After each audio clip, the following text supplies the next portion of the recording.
오늘 강의할 내용은요. ADHD 유형, 그리고 유형별 증상과 특징에 대해서 함께 알아보도록 하겠습니다. ADHD 유형은 이 부주의 유형이 있고요. 과잉행동 충동성, 복합형 이렇게 유형이 이제 있는데요. 요즘은 이제 유형이란 말보다는 표현 이렇게 이제 프레젠테이션이라는 표현을 쓰는데 누구나 이제 어느 정도 이런 ADHD 성향 행동을 볼 수 있다는 얘기죠. 그래서 연속선상에서 우리가 요즘은 이제 ADHD에 대해서 이제 이해하려고 하고 있고요. 이전에 이제 범주형이라고 해서 이렇게 기대 아니다 많이 했는데 요즘은 이제는 이 얼마나 삶에서 이 드러나는지 장애를 줄 수 있는 정도에 따라서 이제 어떻게 보면 우리가 장애라고 할 수도 있겠죠. 부주의 유형들은 이제 표현형은 학령기에 들어가서 자주 발견되고 불안, 또 고립, 내향적인 성격을 보이고 정신 운동 속도가 좀 느리고 또 이로 인해서 이제 학습 부진 또 학습 장애 공존율도 높다는 거지. 특히 이제 수학 장애나 또 읽기 장애가 또 많고요. 심한 경우는 이제 난독증을 가진 분들도 있고요. 두 번째로는 이제 과잉행동 충동성, 과잉행동이나 충동성 통제에 어려움이 있으나 주의력 결핍이 다소 경미한 경우 이제 학업 기능은 일반 아동하고 이제 별 차이가 없다.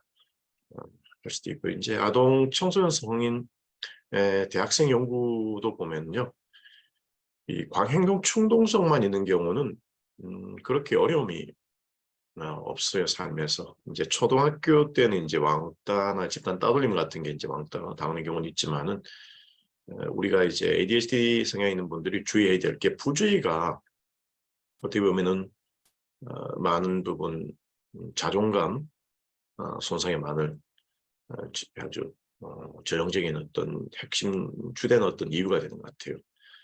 학교 다닐 때부터 성적, 어떤 학습, 수행의 어려움, 그죠? 잘 잊어버리고 또 놓치고 주의 집중이 어려우니까 이제 공부하는 데에서 이제 기억을 잘 못하고 또 이해도 좀 느리고 하기 때문에 소통도 안 될 뿐만 아니라 또래들과 또 성적이 이제 낮게 나오니까 거기에 따른 어떤 부모나 뭐 교사나 또래들로부터 어떤 이 뭐랄까 받는 무시나 뭐 그런 경험을 할 수 있잖아요. 무시당하는 것.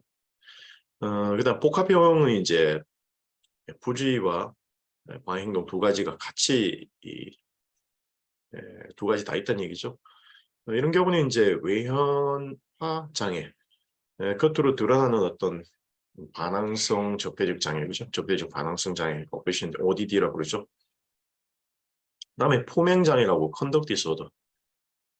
복합형 같은 경우가 이제 우울불안, 내연화 장애와 동시에 외현화 장애도 있고, 성인 연구를 보면 상당히 편집증도 있고 또 적대감도 상당히 높이 뜰 수도 있어요. 복합형이 있는 분들이. 이 상식적으로 보면 이제 주변에서 어떤 비난, 부정적인 피드백과 또 어릴 때부터 낮은 자존감, 지적, 또 여기에다가 이제 충동성까지 같이 있으니까 욱할 수도 있고, 그죠? 그래서 이 행동과 이제 내면의 어떤 우울불안과 문제 행동으로 이제 두 개 다 드러날 수 있다는 거예요. 그래서 이제 부주의하고 복합형이 우리가 초등학교 학생부터 개입이 많이 필요하다는 거예요. 기억하시고요. 부주의를 이제 이렇게 DSM의 진단 정신 진단 편람책이 이제 DSM이라는 책이 있거든요. 여기서 이제 이 9개에서 이 아동들 같은 경우는 6개 이상을 얘기하는데요. 어른들은 반면에 5개 이상 하지만 사실 개수도 물론 진단 기준에 중요하겠지만은 어느 정도 이제 삶에서 부주의로 인해서 얼마나 곤란한 이제 지장이 되는지, 어떤 어려움을 느끼는지, 자세한 사항에 주의를 하지 못하고 숙제 또는 다른 활동에 부지한 실수를 한다. 이 디테일하고 세밀한 게 이제 이 주의가 잘 이제 기울어지지 않고요. 또 잘 놓치고, 또 본인의 관심사가 아닌 거는 또 주의가 잘 안 가고, 또 과제나 놀이에서 주의를 집중하는 데 어려움을 자주 보인다. 자세한 사항에 주의가 이제 집중하기 어렵고, 또 하던 일에도 이제 업무나 어른들과 성인 같은 업무나 있죠. 과제에 쉽게 실수도 많이 할 수 있다는 얘기죠. 직접적으로 말해도 듣는 것 같지 않다. 또 지시를 따르는 데 어려움을 보이고, 업무 지시도 그렇고 성인들 지시를 따르는데 어렵고, 또 결혼 생활에서 보면 이제 요청하는 걸 잊어버리고, 그래서 이제 또 배우자와 갈등이 되고, 또 아동기나 유년기는 부모하고 갈등 많이 유발할 수도 있고요. 과제나 활동을 조직하는 데 어려움을 보인다. 이 부주의로 인해서 해야 할 일들을 체계적으로 또 순서적으로 뭐 중요도 순서대로 우선하라 얘기하죠. 우선화가 잘 안 되고요.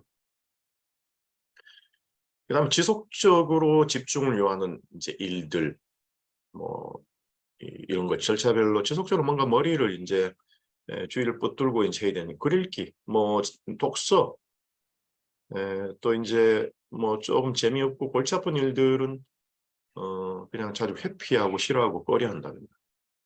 그다음에 또 과제, 물건들 자주 잊어버리고, 또 불필요한 자극에 쉽게 주의가 분산되고, 또 매일 해야 하는 일을 잊어버리고, 이게 이제 아이뿐만 아니고 어른들도 이제 부주의는 전형적인 이런 어려움을 보이죠. 문제 행동을요. 또 그다음에 두 번째, 과행동 충동성은 이제 여기 여섯 문항은 주로 초등학교 저학년 때 많이 일어나요. 초 1, 2, 3.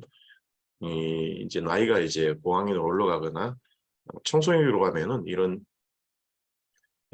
과잉 행동, 드러나는 행동은 많이 줄죠.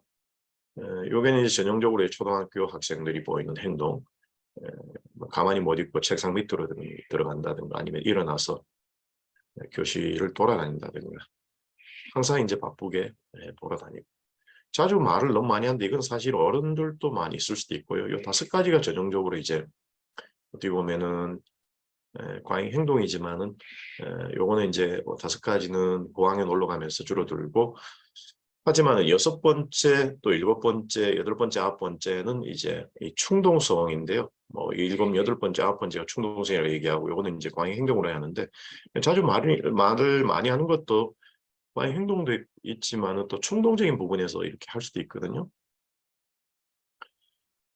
질문이 끝나기 전에 이제 충동적으로 얘기하고, 자기 차례를 기다리기 어렵고, 사람들 말에 끼어들어 자주 방해한다. 이게 또 어른들이 이제 이런 또 문제를 볼 수도 있고요. 지휘력 유지에 어려움을 주는 요인으로 보면요.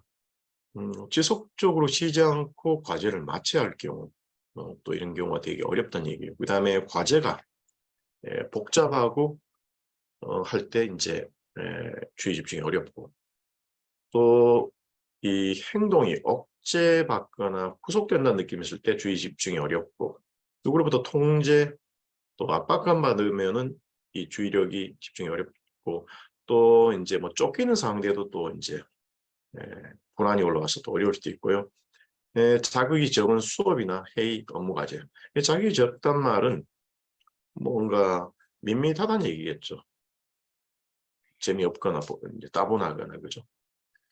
보상의 즉각성과 빈도가 낮은 경우, 뭔가 이렇게 즉각적인 어떤 피드백이 나오는 거를 이제 좋아하겠죠. 그럼 ADHD나 아동, 청소년, 성인 할 것 없이 뭔가 뭔가 짧게 일을 하실 때도 25분, 또 5분 휴식, 25분, 5분 휴식. 이제 포모도로 어떤 시간 관리법이라고 해서 이런 어떤 짧게, ADHD 있는 분들은 주의력을 길게 유지하기 어렵기 때문에 흔히 우리가 단거리 선수라는 비유를 많이 하거든요. 그래서 짧게 뛰고 쉬고 뛰고 쉬고 이렇게 이제 하는 게 필요하다는 거 기억하시고요. 그다음에 부주의력의 이제 부주의 우세형의 특징을 보면 이제 아까 말씀드린 것처럼 학령기에 자주 발견되고 불안, 우울, 고립, 정신 운동 속도 느리다고 이제 말씀드렸고, 과행동 충동성 우세형 특징을 보시면은 이 만족 지연이 어렵고 즉각적인 보상이나 자극을 필요한다. 또 이 말 실수를 많이 할 수 있어서 말하고 나서 이 상대방한테 어떤 영향을 줄지, 그 말하기 전에 어떤 영향을 줄지에 대해서 고민하지 않고 이렇게 말을 내뱉을 수 있다는 거죠. 대화 시에 말을 또 끝나기 전에 상대하고 대화하다가도 기다리는 게 어려워서 충동적으로 먼저 이제 끼어들 수도 있고, 말이 많고 눈치가 부족해서 대인관계 문제가 많이 발생하고, 순서를 기다리는데 아주 어려워하고, 실증이 자주 나고 도중에 그만두고, 과행동 충동성 이제 이런 거는 이제 주의력 결핍이 경미하기 때문에 대학생 연구에서 제가 한 거에 보면은 학업 수행 자존감, 삶의 만족도가 크게 차이가 없어요. 어디 보면 이제 대학생이 어떻게 보면 이제 기능적인 집단이라고 할 수 있는데, 오히려 이제 과행동 충동성이 적극적인 어떤 행동으로 취업 준비나 또 타인과의 관계에서 보다 이제 주도적인 어떤 긍정적인 부분도 있다는 얘기예요. 이 과하면 이제 또 통제, 또 간섭으로 갈 수 있지만 적절한 어떤 과행동 충동성은 기회를 잘 들이면 이제 에너지로 쓸 수 있는 거죠. 이 에너지인데 이게 이제 고삐를 못 채우면 브레이크 제동이 약하면 이제 자칫 관계에서 손상을 줄 수도 있겠죠. 복합형이 우리가 많이 이 주의를 하고 전문가나 부모님들 또 학교 장면에서 우리 교사분들도 신경 써야 될 대상인데요. 이 드러나는 이제 문제 행동들, ODD, 적대적 반항성 장애, 그다음에 CD 컨덕, 이것도 품행 장애라고 해서 ODD보다는 조금 더 강한 어떤 장애죠. 이게 이제 어른으로 가면 이제 엔타이 소셜 반사회적인 성격 장애로도 이제 갈 수도 있고요. 이 드러나는 행동 문제와 동시에 이 불안, 우울, 이 속에서 일어나는 내연화 장애도 높다는 것, 복합형들이. 대학생들 대상으로 한 연구에서도 이 다른 두 유형, 부주의와 이 표현, 이쪽 우세한 거, 과잉 행동 쪽만 우세한 거, 이 두 개에 이제 비교했을 때, 각각에 비교했을 때 이 두 개가 같이 가는 경우는 상당히 심리적인 고통이 크다. 아까 말씀드린 것처럼 적대감이나 또 패러노이드, 편집증 쪽에 상당히 또 점수가 유의미하게 높게 든다는 거. 그래서 복합형 분들이 흔히 제가 비유하기를 이 풍선의 바람을 빵빵하게 불어서 우리가 넣어버리면은 이 브레이크 제동도 걸리지 않고 방향키도 없기 때문에 여기저기 부딪힌다는 얘기죠. 그래서 삶이 상당히 부정적인 어떤 피드백에다가 어떤 여러 가지 이제 충동적인 행동으로 인해서 사회적인 어떤 제재로 인해서 당연히 사회에 대한 반감과 적대감이 그리고 또 피해의식이 생길 수 있다는 얘기죠. 진단은 이제 어린아이들 같은 경우는 9개에서 6개 이상 진단받고요. 또 12세 이전에 또 있어야 된다 얘기하고 6개월 이상 지속. 여기서 이제 2개 장소 이상에서 나타나야 된다는 게 되게 중요한 건데요. 어느 정도 기간을 보면서 가정, 학교, 뭐 교회, 신앙하시는 분, 신앙생활 하시는 분, 아니면 또 유치원, 또 아니면 학원, 조금 이제 적어도 집, 학교 2개 이상에서 장소에서 그 또래들하고 비교했을 때 조금 과하게 일어나야 우리가 이제 장애라고 할 수도 있겠죠. 어른들 같은 경우는 이제 이 증상이 9개에서 5개 이상 뭐 이렇게 진단하고요. 성인들을 주로 이제 만약에 진단이 필요할 경우는 어릴 때 초중고 때 이제 성적, 행동 발달 정보, 또 ADHD는 유전적인 성향이 많기 때문에 부모 형제 자매들이 어떤 심리사회적 정보 발달, 뭐 학업이든 또 어떤 성향 기질도 보시고, 또 성인 같은 경우는 자녀들은 또 어떤지 ADHD 성향이나 진단받은 경우 있는지 없는지 또 보시면 또 성인 진단에 또 도움이 될 것 같습니다. 동반장애가 이제 성인들 같은 경우는요, 거의 뭐, 대다수가 아마, 한 2개 이상의 이제 동반장애가 있는 분들이 거의 한 80% 넘을 겁니다. ADHD에다가 뭐 불안장애나 우울장애, 또 여러 가지 반항성, 적대적 장애, 적대적 반항성 장애, 또 뭐 강박, 뭐 이렇게 장애들이, 또 사회불안 공황장애 이런 것도 이제 흔히 자주 가고요.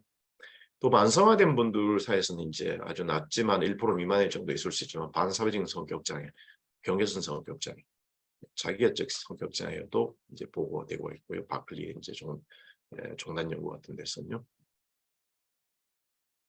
자, 오늘은 이제 여기까지 하고 이제 2강에서 성인들의 ADHD로 인해서 어떤 부정적인 영향이 있는지 또 강의하도록 하겠습니다.